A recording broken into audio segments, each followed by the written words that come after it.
Hey guys, Nicole here with Obscure Reptiles and Caging, and today we're going to be talking about ball pythons. This is part 2.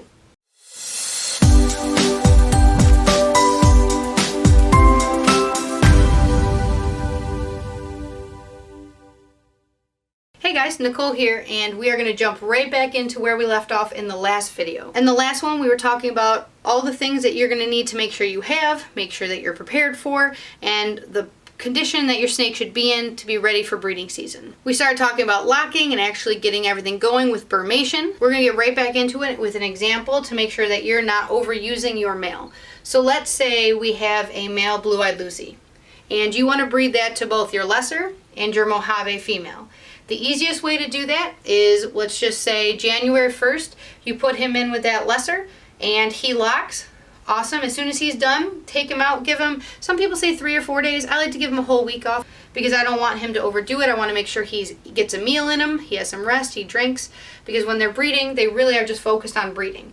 Now, it's 2 weeks later, you put him in with that Mojave female, you don't see a lock. That's okay.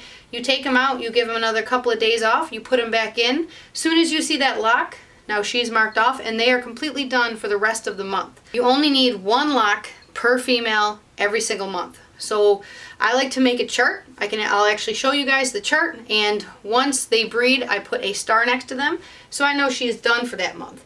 But if they don't, I put a little X, and that's the way I know I have to put a different male in there, or I'm going to have to wait a few weeks and try the same male again. People ask all the time, how do I know if they're locking? I try to keep it all the same so I don't forget to ever check. So I like to put everyone in together in the morning. I go to work, the house is quiet, they can do their thing. I check on them at nighttime. If I don't see any lock still, give them all night, it's nice and quiet, and then I open it again in the morning, still no lock. I only give them about 2 or 3 days. If there's no lock in that amount of time, then you just try again in a couple of weeks. Some pro tips. 1, if you have a male that's just not breeding, put the shed of another male in a female's cage. If you have a very picky male who will not breed, all you have to do is take the shed from another male, not the actual male itself. You're just going to take the shed, and then when you put him in to breed with a female, you will also put that other male's shed. That way it's like competition for him, and he smells that other male without it being in there, and it's more urgent for him to start breeding. Another tip that a lot of people swear by is storm fronts. So if it's about to rain or any kind of storm is coming through, pressure changes, ball pythons can really sense that type of stuff, and for some reason it makes them want to breed. So if you're not having really good luck getting a lot of locks, keep an eye on the Weather Channel. I've never really needed that. My snakes are really pretty good at breeding, but I've heard a lot of people say that. I've had a lot of larger breeders I've heard say that, so kind of keep an eye out for that type of stuff if you're having males that are not really breeding that well. You do not want a tired male, so you don't want to breed him to every female in your collection in the first month and then expect, you're going to get a bunch of eggs. But for example here, we start breeding in November. When do you think we get our eggs?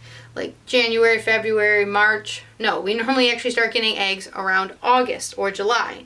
Sometimes June if we're really lucky. That's 7 to 9 months of breeding to be able to get eggs. That's why in the last video I said I always make sure my females are a little bit larger than need be for breeding season, because most of my females, if not completely, almost completely go off feed, and that's a long amount of time for them to go off feed. Another trick, if you're not sure if your female is gravid or not, gravid means she has eggs in her, she's pregnant. For snakes you call it gravid. I weigh my snakes every single month, and that way I know how well they're growing, and I can keep a really good eye on everybody. So a really good way to tell, like kind of a cheat to knowing if your snake is gravid, is, let's say the snake's always been 2,000 grams and she's not really eating very much, she's been getting a lot of locks, and let's say it's been like 3 to 6 months of breeding and she's slowly going down a few grams. Like let's say she started at 2,000 grams and she's like at 1970. Nothing to be worried about. But let's say the next time you weigh her, she's steadily going down. She starts to stay the same or even starts to gain a little bit of weight.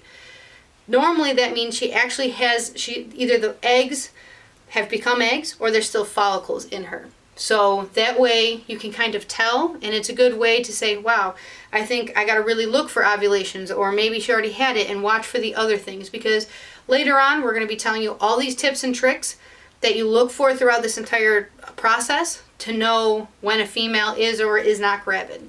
So that's another little trick, is make sure you weigh your animals often, mark it down. I do a chart and I have weights, their breeding, feedings, all that kind of stuff, and it really helps out. It's kind of exhausting, but the better you do this type of stuff, the better knowledge you'll have and the better breeder you'll be. Like, let's say you start just like me, you start cooling them down in November, and then you do your first breeding December, and then you get good locks January, February, March, and then you're going to start noticing quite a few things. So one of the first things to look for is what side of the enclosure your animal is sitting on. Is the female on the cold side? Is she almost always wrapped up by that water dish and cool? Or is she really tightly coiled by the hot spot? Because that is a huge indicator of if she's gravid, if she's ovulated, or what's going on with her. If your snake is almost always by the cold side, that is a good sign, because she's starting to grow her follicles. So what follicles are they are what will become eggs in a female. So just like in any other animal, females have eggs in them, and they're very, very tiny. Some people can actually palpate ball pythons and feel how large their follicles are. I've been trying for close to a decade. I still can't do it, so I go by every other trick in the book.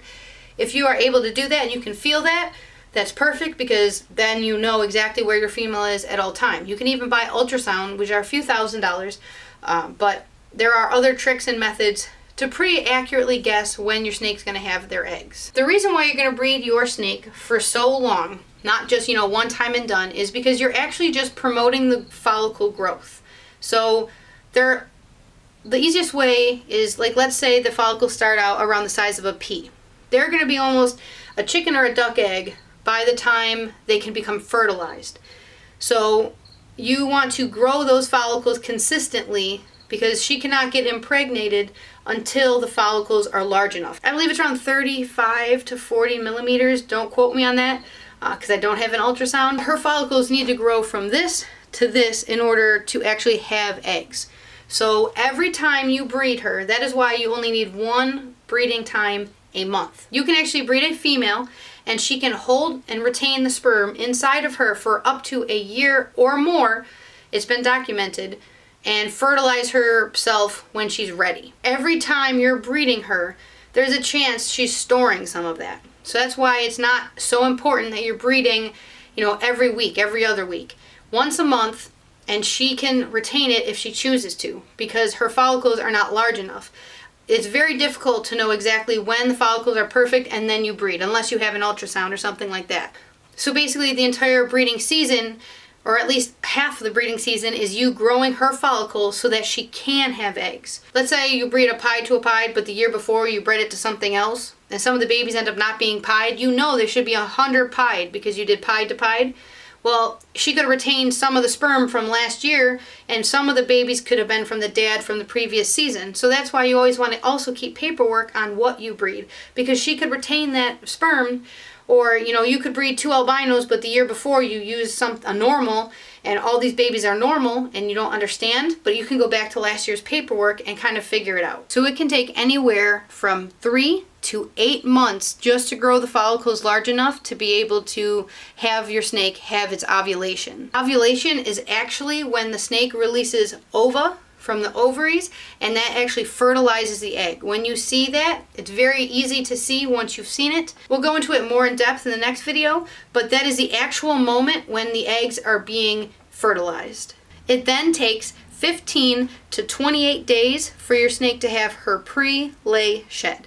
This is the last time she will shed before she has her eggs. This is the best time to actually start a countdown for when she's going to have her eggs. Then you have to wait 25 all the way up to 62 days was my longest for you actually to get the eggs. So it almost takes your entire year just to breed, grow follicles, have your ovulation, pre-lay shed, and then finally get your eggs. So once you have the eggs, that is, to me, the easiest part, because then you just are able to take them out, clean the bin, feed the animal, get them in the incubator, and then you just have to sit back and wait for them to hatch. There's really not much you can do other than making sure your incubator was perfectly set up, because when those eggs go in, you want to make sure it's enough heat, enough humidity, the temperature's not, fluctuating too much, and then if everything's gone right, in about 55 to 70 days, you're going to have your first clutch of ball pythons. Even if you've missed and you haven't really paid as much attention to, your female as you should have, with next video we're going to do, you're going to be able to tell where along she is in her pregnancy. You'll be able to tell if she's going to ovulate soon, if she already has, and a whole bunch of different tips and tricks. Things from the glow before they go, which is one of my telltale signs that they're doing really good. And depending on what side of the enclosure they're sitting on, that's a really telltale sign, and how they're sitting. So that's it for this video. If you guys have any questions, you can put them in the comments below. If you haven't already, please subscribe. We do videos every Wednesday, and I'll see you next Wednesday.